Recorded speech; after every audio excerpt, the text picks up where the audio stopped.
What is up? Alex Osterly here, and thanks for joining us on another episode of Food Marketing Nerds. On the show today, we have Marie Miller, who handles social media and public relations for Four Peaks Brewing Company out of Tempe, Arizona. Marie brings a cool perspective to the table because she's not only marketing for a brewery with multiple restaurant locations, but also a CPG brand with distribution all over the country.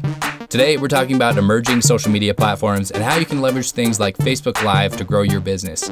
If you haven't dabbled in Snapchat or are hesitant to test out live streaming apps, Maria offers some practical advice as someone who has been implementing and strategizing ways to build a national brand. In this episode, you'll learn how to take a targeted approach to boost brand awareness with Snapchat geo-filters, what to look out for when getting started with Facebook Live, how to navigate the red tape that comes with marketing an age-restrictive product, and a ton more. It's a fun and lively episode, and I think you'll enjoy it. So let's get after it. Welcome to the Food Marketing Nerds Podcast, where we talk marketing, branding, and social media with the smartest minds in the business. Here's your host, Alex Osterly.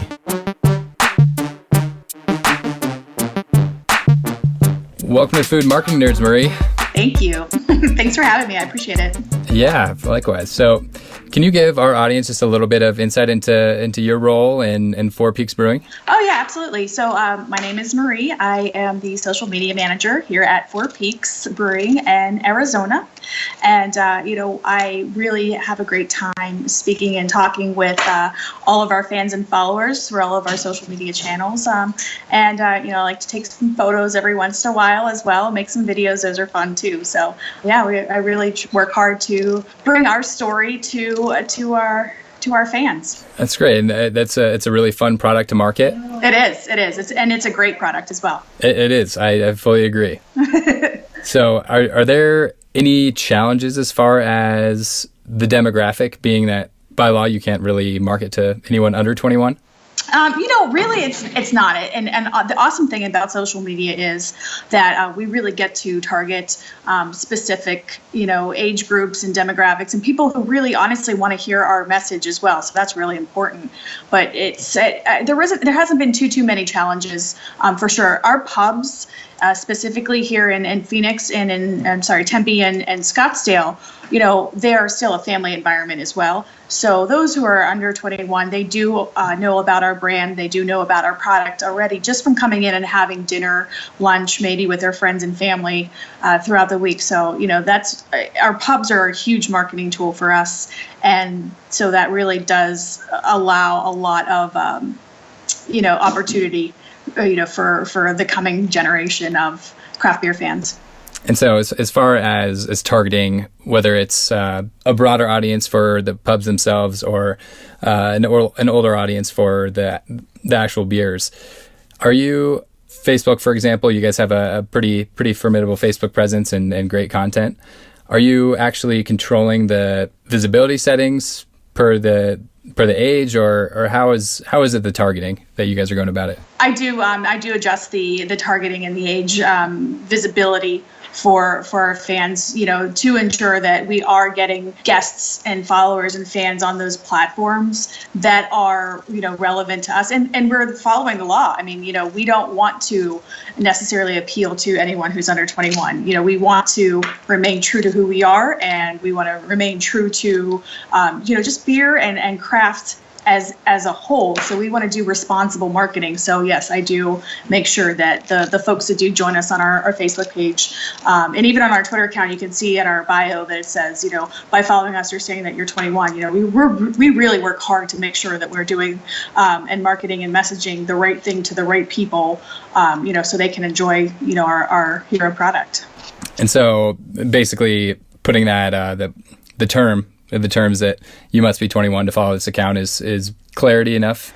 Yes, and that is something that came down from as far as our legal team as well. So that's it's on Twitter, it's on our Instagram account as well. So we have to make sure of that. So you guys are on Twitter, you're on Facebook, Instagram. You guys have a great presence on Pinterest as well.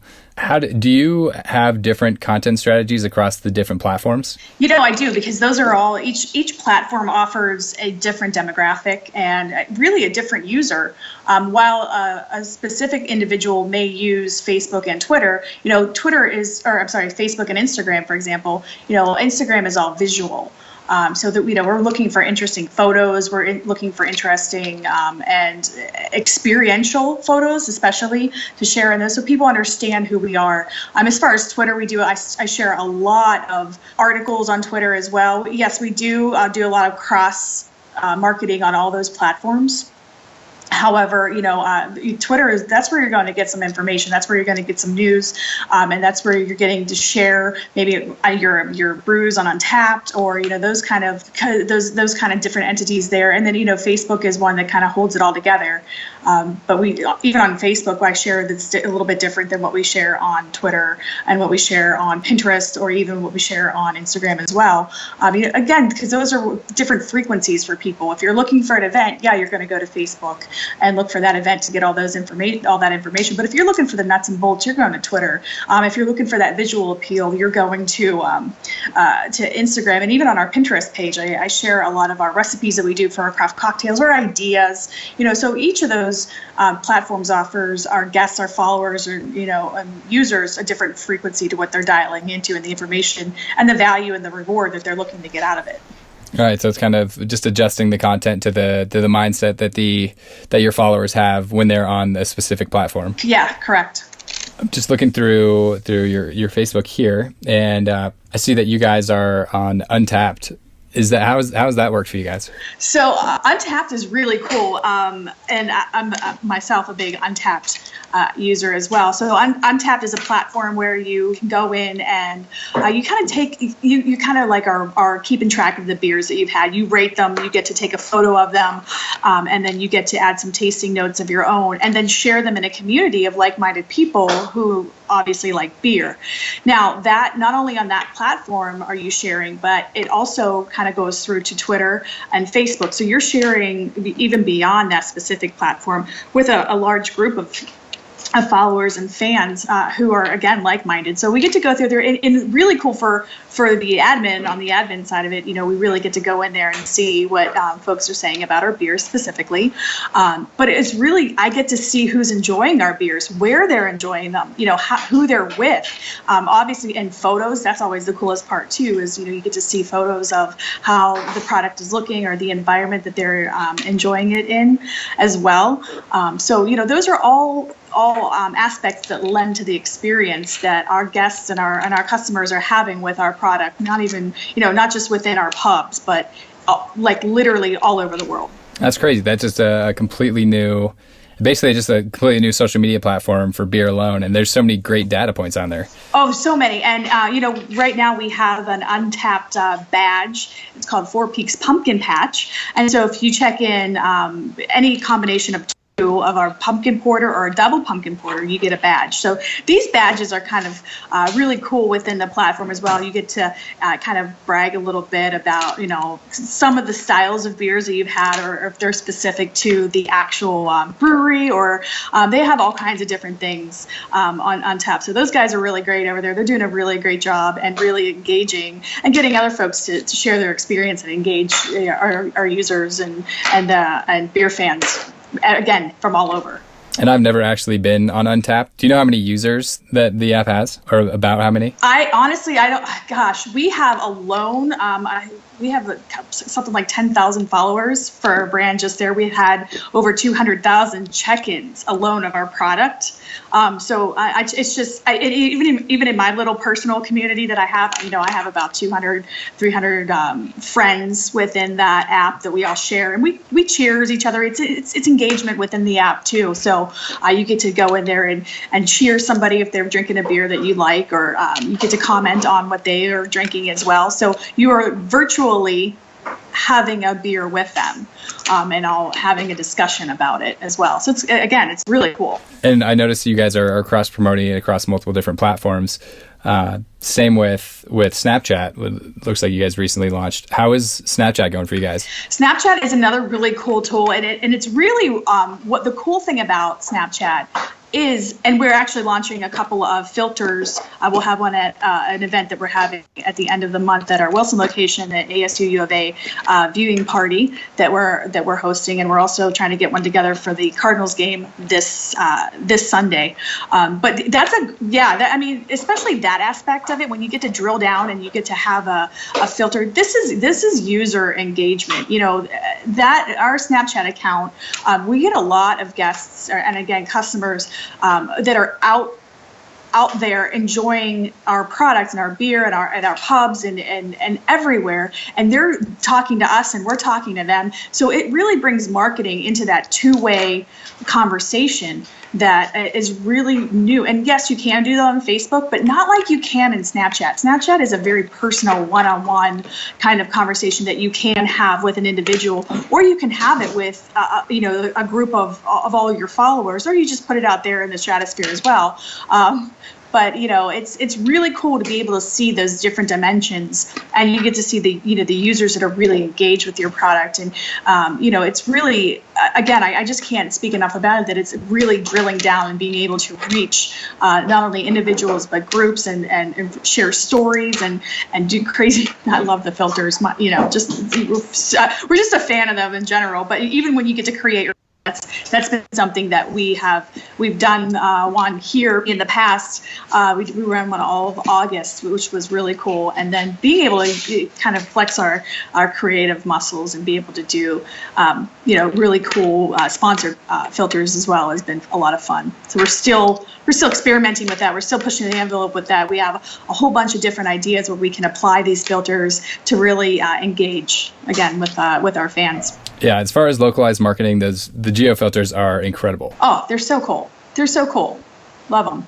The last time I was looking, I noticed that there are some restrictions around promoting alcohol. Did that change, or have you guys figured out a way to get around it? Well, because we're not actually, we include our logo. I really haven't had too many issues with that. I've even seen a lot of cool filters done by other products and other within the alcohol industry, and there doesn't seem to be too many restrictions yet as far as that goes. But again, for people that are following us, it's that you've got to be 21 to follow us, and if you're following us, you're saying that you are.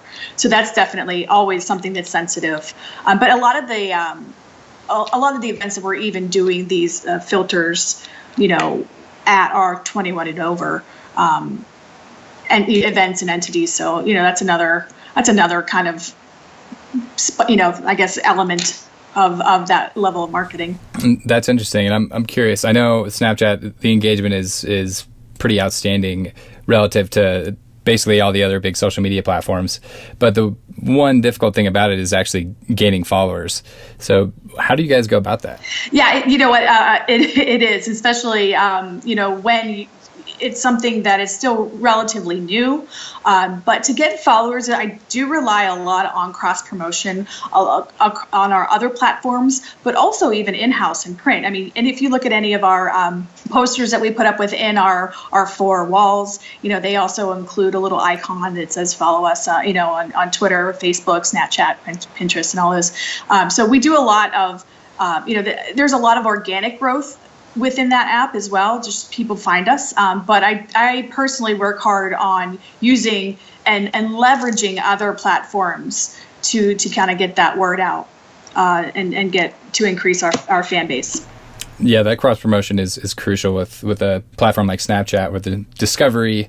They have a discovery feature, but the actual discovery of brand accounts is a little bit tougher. Yes, it is. And that level, that's really kind of tough to get in there. But again, the kind of conversation and the kind of relationship that we want with our fan base and followers, especially on chat and Snapchat, is really organic as well. So we want them to find us. We want them to just like you would in a bar, or in any social situation. We're here. We want to talk to you, and we want that to be a very comfortable and organic conversation. So can you gauge the effectiveness of say a filter, or quantify the value that having these open conversations has?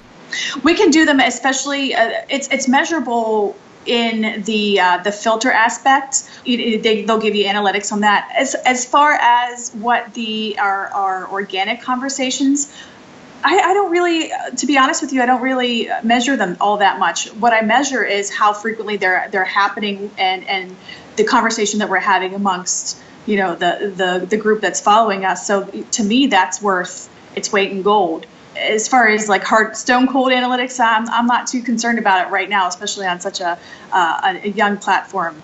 And we're still trying to see what works best as well. I'm really looking forward to some of these filters that we have coming up, especially with their event specific. So I'd probably be able to elaborate on that a little bit more after that. But we haven't really delved too deep into those aspects quite yet. So on some more mature social media platforms like Facebook, Instagram, Twitter, I guess, what are some of the most important metrics for you guys that you measure? It's not always a race to see how many likes you have or how many followers you can get. Really what I'm looking for is reach. And I'm also looking for engagement. Who's responding, who's liking, who's retweeting, or who's putting in comments. And and specifically, we have a really popular yoga series that we started not too long ago here at the H Street location. And just the organic posts did create a lot of buzz and a lot of engagement. But even when I boosted that, the reach that I got was phenomenal. For just a couple bucks. But I mean, just being able to reach a new demographic or a new kind of a sector of fans and followers and bring them into the brewery that wouldn't have been here before has been amazing. And that boost, that reach alone was, I got at least 100,000 people that were able to see that message. Did they all come here for yoga? No, not really. But we got our a couple photos of our locations in front of some folks, and they're like, "Oh, Four Peaks, all right, we like those guys."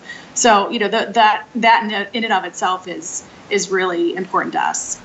That's pretty cool. And as far as measuring goes and tracking engagement, are you guys doing any or tweaking the content according to engagement, or how are you finding the most engaging content? So I'm really glad that you brought that up, because I do that. So even when I boost ads and those kind of things, I'm looking at what's working, and then because the way Facebook posts, boosted posts work, they'll come to you a couple different times. So every couple days I'll go in there, tweak that message again.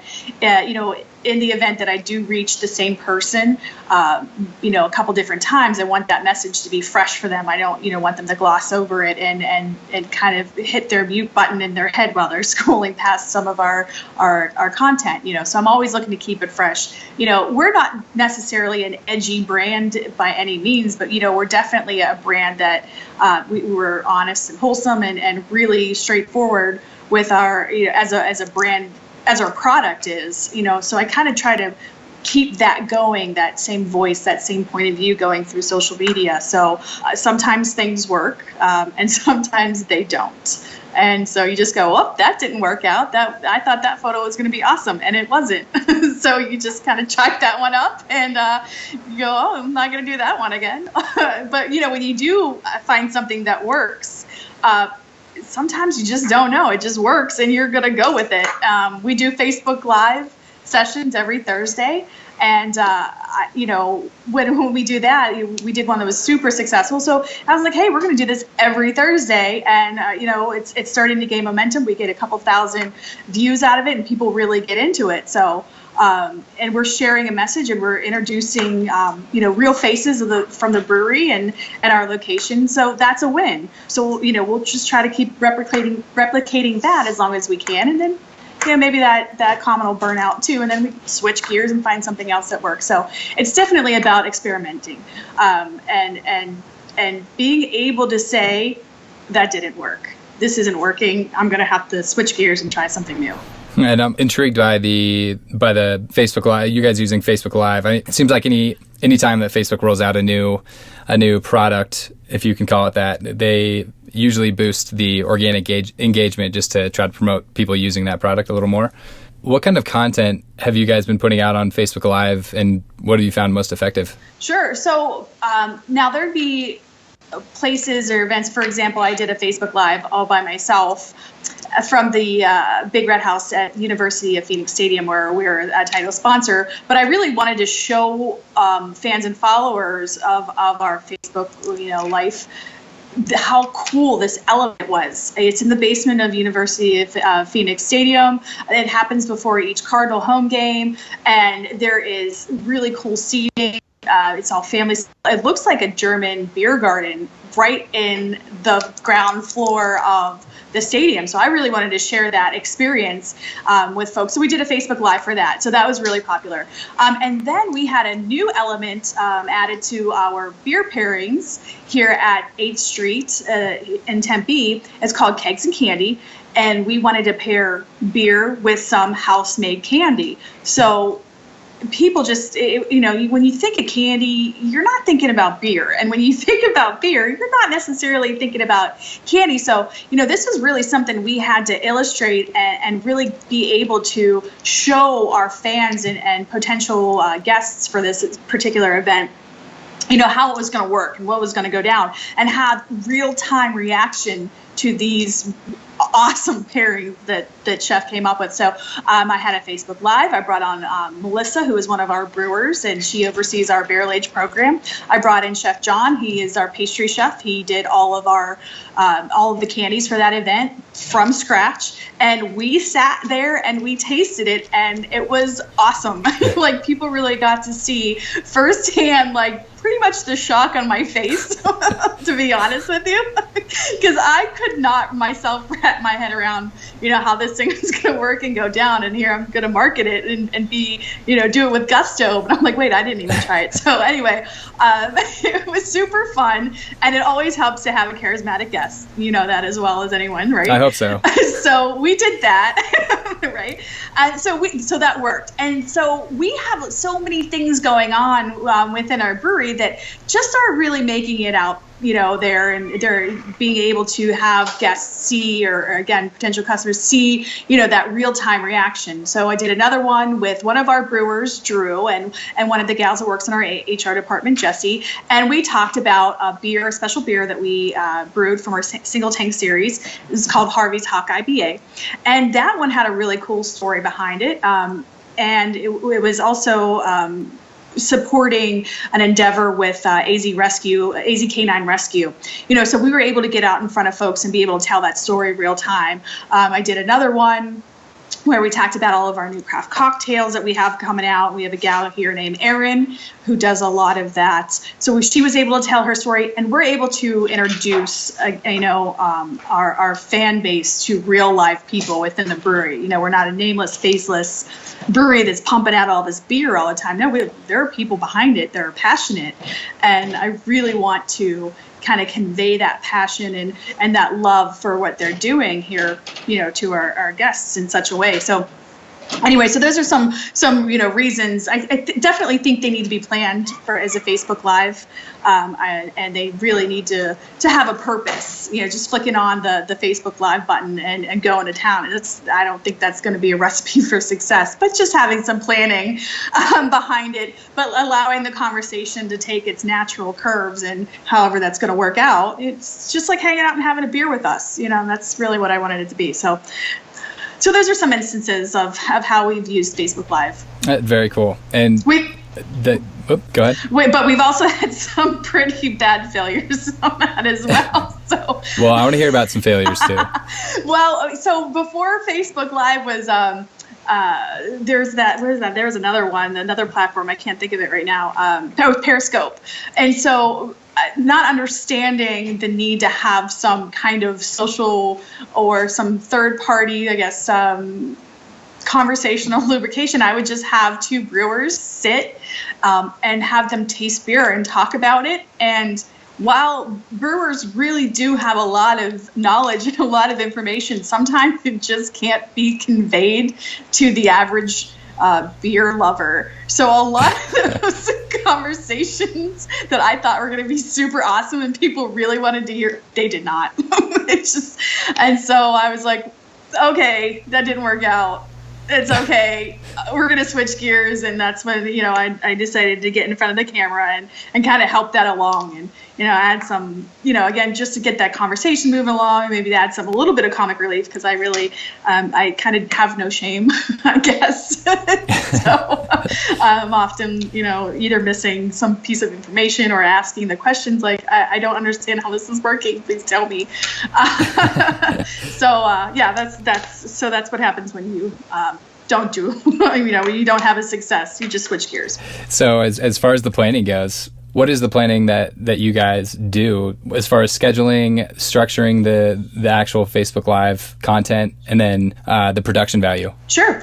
It's planned out as far out as we have something to talk about. Again, if we don't have anything to talk about, we're not going to force it. But right now I have, up until the middle of November kind of planned out, because we do have a lot of cool things going on.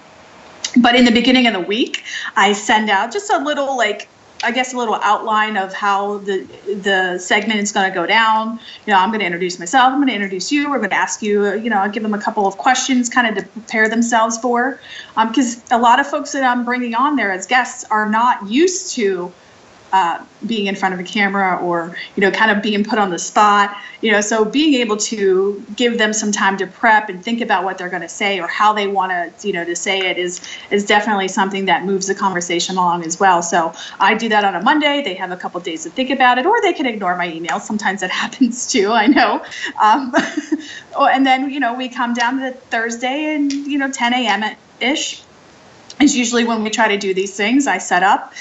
Now it's gotten better with each segment we do. I have lighting now. I have microphones. We now know about ambient noise and trying to find some place that's visually appealing but not too busy in the background. So again, there's been some wins and losses in those areas. But definitely, if the sound is not good, people are not going to tune in. If the lighting is bad, people are not going to tune in. So really, I have a microphone, a full-on microphone that plugs into my iPhone. I also have a lapel mic that I'll wear if I'm just doing one myself. So I'm really concerned about the noise. I'm really concerned about the lighting. And really, you want it to look organic and you want it to look as live as possible, but I also want it to be visually, appealing, as well as really having good audio and being audible. So those are some really important. And again, that's coupled with the topic. If you have all these great bells and whistles and you don't have a great topic, or you have no topic, it's not going to work out for you.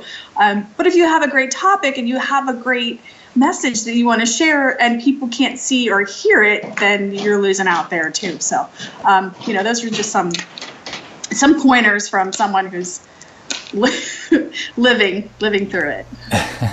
Hey, you got to take the not so good turnouts as a learning experience. It's the only way to learn. Yeah, for sure. Yeah, you're absolutely right. You just got to try sometimes. And what I love about you guys is that you say you're not an edgy brand as far as the branding goes, but it feels like there's so many brands out there that are just resistant to the change in social media or are scared to embrace these new platforms, and that doesn't describe you guys at all. You've jumped into Snapchat, Facebook Live, and have found success in it. So that's really cool. Yes, and I will tell you, and it's not just me, I am a person who's going to embrace technology and embrace these platforms for sure. It is a part of my job, not only as a social media person, but that's just how I live my life. But really the cool thing too is the folks that I work with here, the co-founders, they are like, hey, if you want to try it, go ahead and try it. So I always have, great support on that end.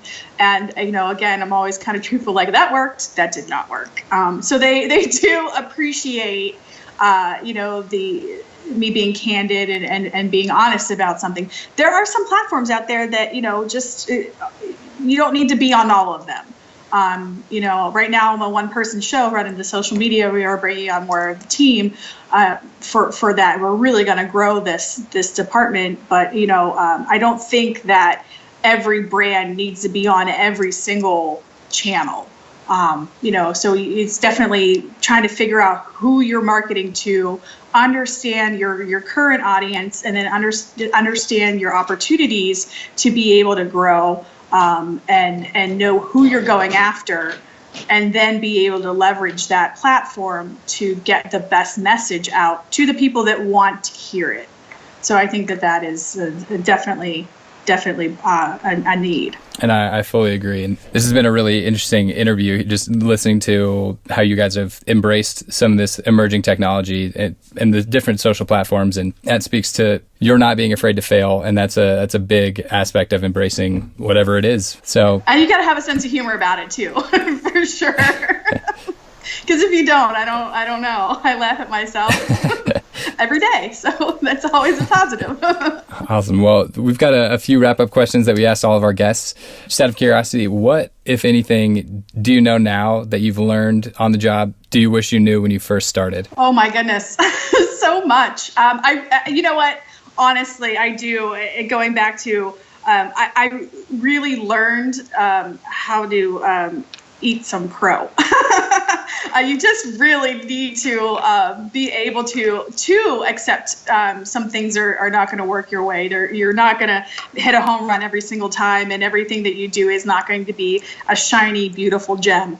And so that humility is really, and being humble is definitely something that I have really learned to embrace since I started. And frankly, and that's like on the human side of it. On the technical side, gosh, I really wish I spent more time learning some videography. I had to learn videography and editing on the fly for a lot of the videos that we do, because that is what social media in general lends to. So I really, there's a lot of learning curves about that and what worked and what didn't work. But yeah, definitely the best thing I learned was learning how to take a failure, to be honest with you. So are there any tools that you use or have any routines that help you stay productive and on top of the social media? So yes, there are. And I am a information data platform junkie. I had 2 huge screens that I work off of, and I'm always looking at stats, and I'm always looking at, who we're reaching. Google Analytics, oh my gosh. So I made sure to learn and get my Google Analytics certification as quickly as I possibly could upon taking this job, so I can really delve into those analytics and understand them, and then be able to regurgitate them and break them down into the simplest form to see what's working, what isn't working. So Hootsuite's a big, thing that I use, a platform that I use. I used to also use a platform called Percolate. And, these are, this is not an endorsement by any means. These are just things that so I don't know how that works out on these things, but I also, Google Trends is something that I'm always using as well, and always looking for news. So there I have a lot of Google alerts that are set up as well, so I can see what's trending and be able to share really cool articles that aren't always necessarily related to us at Four Peaks. I shared one this morning from Thrillist about, some of the most beautiful places to visit in Arizona. So that's some content that, fans out there want to see, and it doesn't really relate to us as far as beer goes, but it does relate to us being a part of Arizona. All right, that makes perfect sense. Still relevant. And so last question, off the top of your head, are there any books that you can think of that have influenced the way that you approach marketing or social media, or just your job in general? Believe it or not, I've read quite a few books, but I will tell you the one that influenced me the most was Stephen King on writing. And that was such an awesome, there's a lot of writing that goes on in social media, especially if I have a blog that I write, marie@fourpeaks.com. And, and again, starting out as someone, who really didn't feel like their writing skills were very strong, reading this book, Stephen King, encourages you to get out and just start writing. Just start. And, once that started, it became much easier to write. So now it's not such a hurdle for me. It's actually, it's something I embrace and I look forward to doing. So if I'm writing, maybe an email campaign or a blog, or, even if I'm doing storyboards, there's a lot of writing involved. And so that was definitely something that pushed me into like, you can do this, just go for it. But there's countless of other books about the history of what social interaction is and what social media has done. It's gone all the way back to the Egyptian times, where people would literally, in Greek times, where people would post things on literal walls. They would write messages on walls. So, those are cool things to think about as well. I also, on a related note, I decided to go back to school. So I'm right now getting a visual communications degree. So I took the history of graphic design, which was also a very poignant class to take, as you learn the different methods of visual communication, graphic design, so you can really draw from some inspiration from what happened in the past and where we're going as a visual marketing, phenomenon into the future. So those are some things, I guess, some tools in my toolbox that are really important. Oh, that's great. You're definitely killing it. So keep up the great work. And it's fun to hear your passion for both marketing and social media and just the beer industry in general come through in your answers. So it's been a pleasure. Where can people find out more about Four Peaks and see the work that you're doing? Well, follow us on, again, Facebook, Twitter, Pinterest, Instagram, Snapchat, all at Four Peaks Brew. You can find us online too, fourpeaks.com is our website. Again, my blog is marie@at4peaks.com as well. So you can hear a little bit about that as well. So yeah, I'm here. I want to talk to you. All right. Well, thank you, Marie. My pleasure. Thank you all again so much for listening to the podcast. And if you guys are finding any value or enjoying what you're listening to, we would really appreciate if you could go over to iTunes and give us your honest feedback in the ratings and reviews section. It would really help us out. So thank you all again, and we'll look forward to talking to you on the next episode. Thanks for listening to the Food Marketing Nerds Podcast. For interview transcripts or to download your free social media ebook, check out foodmarketingnerds.com.